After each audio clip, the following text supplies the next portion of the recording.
Hello student, class 9th का science का question paper है ये आपका common annual school examination 23-24 session का। तो जिन बच्चों का एग्ज़ाम हो गया वो अपने आंसर्स चेक कर सकते हैं एंड जिनका भी एग्ज़ाम होना बाकी है वो इसको अच्छी तरह से प्रैक्टिस कर सकते हैं, साथ ही साथ प्लेलिस्ट को भी प्रैक्टिस कर लेना। तो अभी हम इसका सोल्यूशन करने जा रहे हैं। ये शॉर्ट में है सोल्यूशन, डिटेल सोल्यूशन चाहते तो वो वीडियो बन चुकी है, तो आप चेक कर लेना, लिंक मैं डिस्क्रिप्शन में डाल दूँगी। तो अभी मैं इसे डायरेक्ट आंसर्स बता रही हूँ आपको।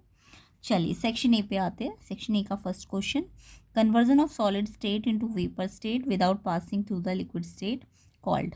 तो जब सॉलिड डायरेक्ट वेपर में चेंज होता है बिना लिक्विड में जाए तो उस प्रोसेस को कहते हैं सी सब्लिमेशन। तो इसका आंसर हो जाएगा सी सब्लिमेशन। ठीक है, तो किस किस ने ये आंसर लिखा कमेंट करके ज़रूर बताइएगा। सेकेंड क्वेश्चन है, which is not a characteristic of gaseous state. इसमें से कौन सा गैसियस स्टेट की प्रॉपर्टी नहीं है, करेक्टरिस्टिक नहीं है। तो गैस में डेफिनेट शेप नहीं होती, ये ठीक है, ये तो प्रॉपर्टी है गैस की। हाई कंप्रेसिबल होती है, ये भी ठीक है। हैव फ्लूडिटी, फ्लूडिटी होती है मतलब बहती है ना गैसे। फ्लूड दो होते हैं, लिक्विड एंड गैसेस, तो फ्लूडिटी होती है इसमें। तो ये तीनों तो है इसकी प्रॉपर्टी या characteristic, but definite volume gas का नहीं होता। गैस का ना तो डेफिनेट शेप होती है और ना ही डेफिनेट वॉल्यूम होता है, तो नो डेफिनेट वॉल्यूम आना था। तो इन्होंने नॉट वाला ऑप्शन ढूंढा था, ढूंढने को कहा था, तो बी ऑप्शन इसका आंसर हो जाएगा। ये गैस की प्रॉपर्टी नहीं है। ठीक है, डेफिनेट वॉल्यूम नहीं होता गैस में, लिक्विड में होता है बट गैसेस में डेफिनेट वॉल्यूम नहीं होता है। तो यहाँ नॉट वाला ऑप्शन पूछना था, सेकंड का बी आंसर हो जाएगा। क्लियर। नेक्स्ट क्वेश्चन देखते हैं, question number 3, which of the following is a chemical change. Chemical change वो होते हैं जिनमें न्यू प्रॉपर्टीज़ बनती है, न्यू सब्सटेंसेस बनते हैं, प्रॉपर्टी चेंज हो जाती है। ठीक है, तो इसमें बर्निंग ऑफ वुड जो है वो आपका केमिकल चेंज है, बाकी सारे आपके फिजिकल चेंज है। तो ए ऑप्शन इसका आंसर हो जाएगा। क्वेश्चन 3 का आंसर बर्निंग ऑफ वुड हो जाएगा।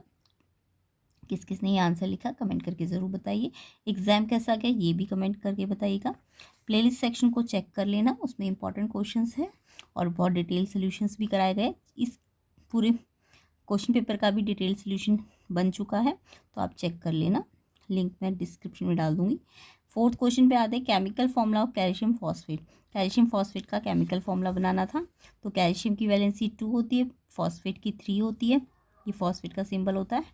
अब यहाँ पे इसको क्रॉस करके ये फॉर्मूला आएगा, डी ऑप्शन इसका आंसर हो जाएगा, कैल्शियम फॉस्फेट का फॉर्मूला। ठीक है, नेक्स्ट क्वेश्चन पे आते हैं, fifth question, carbon and oxygen combine करके कार्बन डाइऑक्साइड बनाते हैं। रेशियो पूछा था कार्बन ऑक्सीजन का, मास रेशियो देखो मैंने आपको सिखा रखा था, C+O2 CO2 बनता है। अब यहाँ पे बैलेंस तो ऑलरेडी हो रखा है, तो अब ये CO2 में कार्बन का एक एटम है तो 12 एटॉमिक मास है, क्योंकि मास रेशियो निकालना है ना। तो कार्बन का एटॉमिक मास कितना होता है 12, ऑक्सीजन के 2 एटम है, एक ऑक्सीजन का मास कितना होता है 16 और 2 है तो 32 हो जाएगा।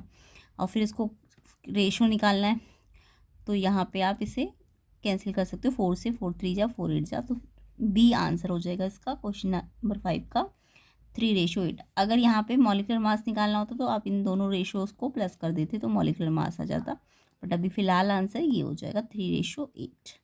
ठीक है, नेक्स्ट क्वेश्चन में आपको सोडियम और मैग्नीशियम के देखो 11 और 12 जो नीचे दिए होते हैं वो एटॉमिक नंबर होते हैं, आपको इसको न्यूट्रॉन निकालने हैं। तो न्यूट्रॉन निकालने के लिए फॉर्मूला होता है mass equal to neutron plus proton. तो न्यूट्रॉन कैसे निकलते हैं, मास में से प्रोटॉन को माइनस करके। अब प्रोटॉन क्या होते हैं, जो ये एटॉमिक नंबर नीचे लिखे हैं ना, इन्हीं को प्रोटॉन कहते हैं।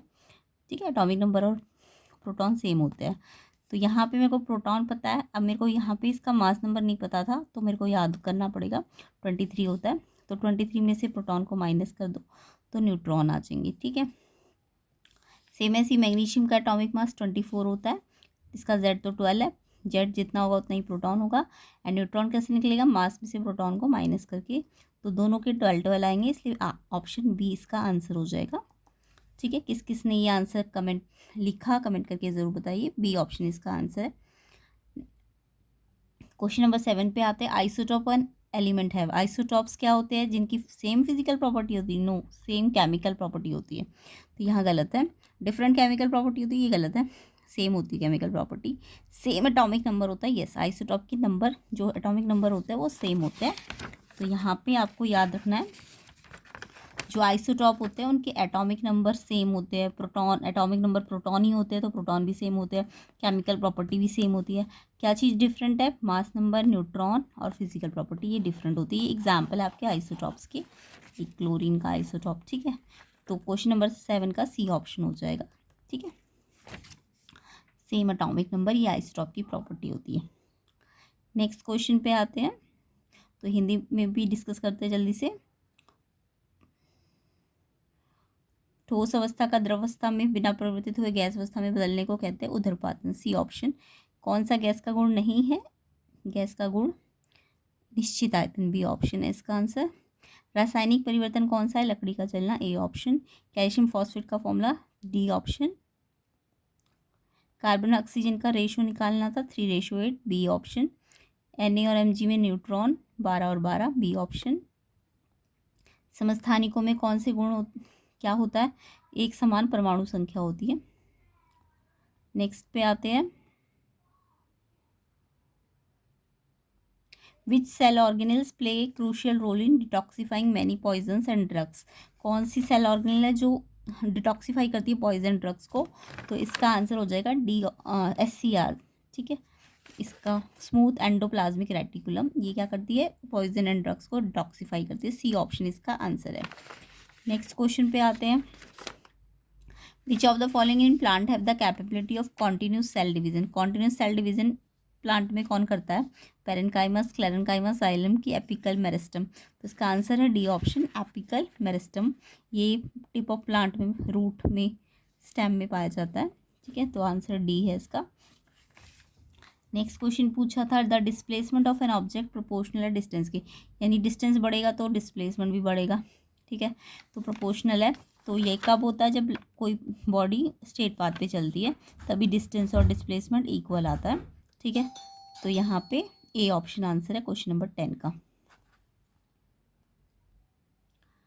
तो डिस्प्लेसमेंट डिस्टेंस के इक्वल या प्रोपोर्शनल कब होता है? जब भी कोई ऑब्जेक्ट स्ट्रेट पाथ पे चलता है, ए ऑप्शन इसका आंसर हो जाएगा 10th का, ठीक है।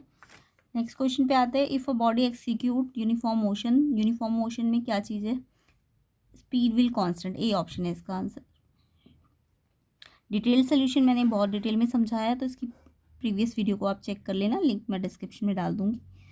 Next question number 12, a person standing in a bus falls backward when bus start moving suddenly due to. तो एक पर्सन है जो बस के चलने से बैकवर्ड फॉल करता है, तो इसका रीज़न क्या है? तो इसका reason law of due to inertia होता है, और इनर्शिया कौन सा लॉ है? न्यूटन का फर्स्ट लॉ है। तो इनर्शिया के कारण ही तो वो गिर जाता है ना, तो न्यूटन का फर्स्ट लॉ ऑफ मोशन है इनर्शिया वाला लॉ। तो इसका आंसर ऑप्शन बी हो जाएगा, Newton first law of inertia इसे कहते हैं। क्वेश्चन नंबर 12 का बी ऑप्शन आंसर हो जाएगा। Next question, why does a person get injured in case of hitting by moving object. तो कोई चीज़ अगर मूव कर रही है तो अगर वो हिट कर जाए तो इंजर्ड हो जाता है, क्यों? क्योंकि मूविंग ऑब्जेक्ट में क्या होती है? वेलोसिटी होती है, और वेलोसिटी के कारण हाई वेलोसिटी होगी तो हिट करने से उसे लग जाएगी ना। तो यहाँ पे मूविंग का मतलब वेलोसिटी से है, तो इनर्शिया तो मास पे डिपेंड करता है ना। तो मोमेंटम यहाँ पे आंसर होगा, सी ऑप्शन। या काइनेटिक एनर्जी भी इसका आंसर हो सकती थी, बट ऑप्शन में नहीं है, तो मोमेंटम इसका आंसर है।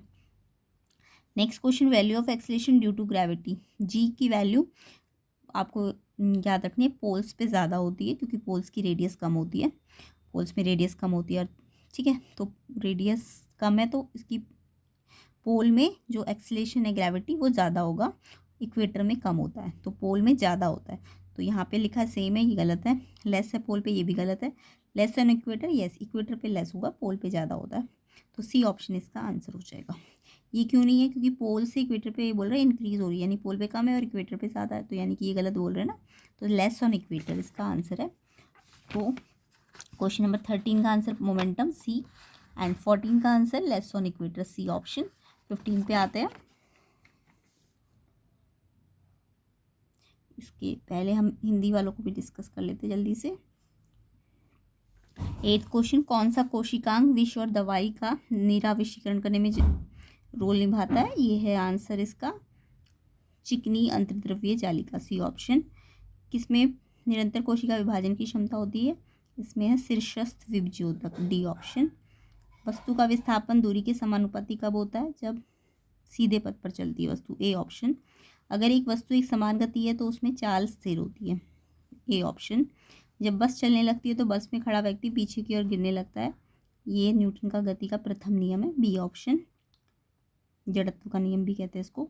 गतिशील वस्तु के टकराने से कोई व्यक्ति घायल हो जाता है, क्योंकि गतिशील में क्या होता है? वेग होता है, वेग के कारण, तो सी है इसका आंसर। गुरुत्वीय त्वरण जी का मान विषुवत रेखा पे कम होता है, जबकि ध्रुवों में ज़्यादा होता है, तो सी ऑप्शन है इसका आंसर। आगे आते हैं, तो फुल सोल्यूशन आपको मिल जाएगा इस वीडियो का, कंप्लीट सोल्यूशन, वो वीडियो बन चुकी है, तो लिंक मैं डिस्क्रिप्शन में डाल दूंगी, इससे प्रीवियस वाली वीडियो है, तो आप चेक कर लेना, उसमें फुल सोल्यूशन है, कंप्लीट सोल्यूशन है, डिटेल सोल्यूशन के साथ है, ठीक है। क्वेश्चन नंबर 15 पे आते हैं।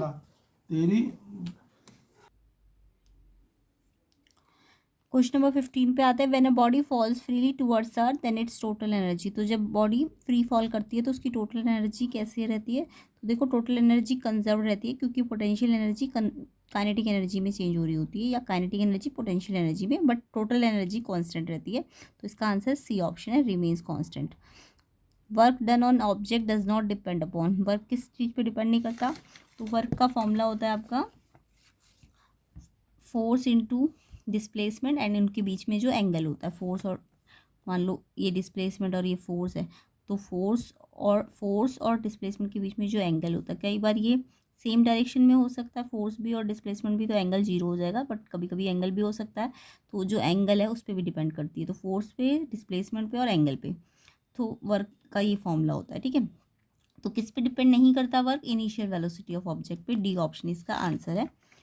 तो डिस्प्लेसमेंट पे भी डिपेंड करेगा, फोर्स पे भी, एंगल पे भी, बट इनिशियल वेलोसिटी पे डिपेंड नहीं करेगा, डी ऑप्शन इसका आंसर है। एजर्शन रीजंस पे आ जाते हैं। 17, in a chemical substance element always present in definite proportion by mass. एक केमिकल सब्सटेंस में एलिमेंट हमेशा डेफिनेट प्रोपोर्शन में होते हैं, यस, केमिकल में हर चीज़ डेफिनेट प्रोपोर्शन में होती है, कंपाउंड में, है ना यार। तो एजर्शन ठीक है, रीज़न भी ठीक है, एटम ऑफ डिफरेंट एलिमेंट की डिफरेंट मासेस और डिफरेंट केमिकल प्रॉपर्टी होती है, क्योंकि एलिमेंट डिफरेंट है तो प्रॉपर्टी डिफरेंट होगी, रीज़न भी ठीक है इसका, और एक्सप्लेनेशन भी ठीक ही है, डिफरेंट प्रॉपर्टी है, इसलिए तो डेफिनेट प्रोपोर्शन है ना सबका, तो इसका आंसर ए ऑप्शन हो जाएगा। नेक्स्ट क्वेश्चन पे आते हैं, 18, अ कार्टिलेज इज अ, एजर्शन है, कार्टिलेज एक टाइप का कनेक्टिव टिश्यू है जो बेंड हो जाता है या फ्लेक्सिबल होता है, यस, एजर्शन बिल्कुल ठीक है, एंड रीज़न भी ठीक है इसका, it is very tightly packed hard matrix and cell भी होती है इसमें, बट इसका इस रीज़न का इस एजर्शन से लेना देना नहीं है, तो इसलिए आंसर बी ऑप्शन हो जाएगा, दोनों सही है बस। Next question number 19, it has difficult to push और pull a heavy box over the ground. मतलब किसी हैवी बॉक्स को पुश और पुल करना मुश्किल होता है, एंड इसका रीज़न है हैवी ऑब्जेक्ट का ज़्यादा इनर्शिया होता है। हाँ जी, तो हैवी बॉक्स क्या होता है? मास ज़्यादा होगा, मास ज़्यादा होगा तो इनर्शिया ज़्यादा होगा, है ना। तो हैवी बॉक्स का मास ज़्यादा है, इसलिए उसको पुश और पुल करना मुश्किल होता है, यस, ये ठीक है, एजर्शन ठीक है, और रीज़न भी बिल्कुल ठीक है कि इनर्शिया ज़्यादा हो जाएगा, और इनर्शिया ज़्यादा है इसलिए तो उसको पुल करना मुश्किल है, तो ये इसका रीज़न एक्सप्लेनेशन भी दे रहा है, तो ए ऑप्शन इसका आंसर हो जाएगा। नेक्स्ट क्वेश्चन नंबर 20 पे आते हैं। एजर्शन है, rotating a crop in the field is known as crop rotation. जब हम क्रॉप को रोटेट कर करके लगाते हैं, मतलब फिक्स इंटरवल के बाद कुछ पर्टिकुलर क्रॉप्स को उगाया जाता है, तो उसको क्रॉप रोटेशन कहते हैं, यस, ये ठीक है। This prevent the damage bye paste. तो इससे क्या पेस्ट से जो डैमेज होता है उसे रोका जा सकता है? नो, इससे पेस्ट की डैमेज से रोका नहीं जा सकता, ये जस्ट सॉइल की इरोजन को रोक सकता है, सॉइल की फर्टिलिटी को रोक सकता है, बट पेस्ट को नहीं रोक सकता, इसलिए रीज़न गलत है, ऑप्शन सी इसका आंसर हो जाएगा। तो कमेंट करके बताइएगा 20 क्वेश्चंस में से आपके कितने सही है। इसका सेक्शन ए हमने कर लिया है, but section B C D E complete solution आपको डिटेल सोल्यूशन इसका इसके प्रीवियस पार्ट में मिल जाएगा, जो कि सॉल्व्ड है ऑलरेडी, तो आप चेक कर लीजिए, डिस्क्रिप्शन में लिंक में मैं डाल दूँगी।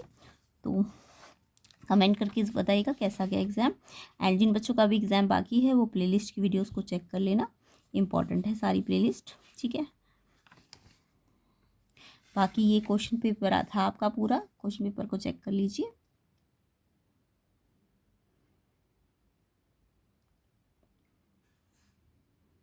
ये सारे आंसर सॉल्व्ड है, तो आप चेक कर लीजिएगा इससे प्रीवियस वीडियो को। बाकी वीडियो में नए हैं तो चैनल को सब्सक्राइब कर लेना, एंड लाइक कम से कम 200 लाइक्स तो वीडियो को दीजिएगा, शेयर कर देना वीडियो को। सारे आंसर आपको डिटेल सोल्यूशन के साथ मिल जाएंगे इससे प्रीवियस पार्ट में, लिंक मैं डिस्क्रिप्शन में डाल दूंगी।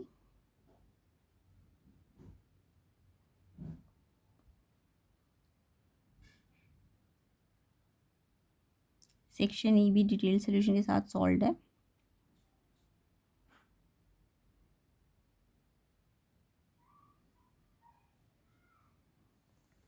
वीडियो को शेयर कीजिए, लाइक कीजिए एंड चैनल पे नए हैं तो सब्सक्राइब कर दीजिए।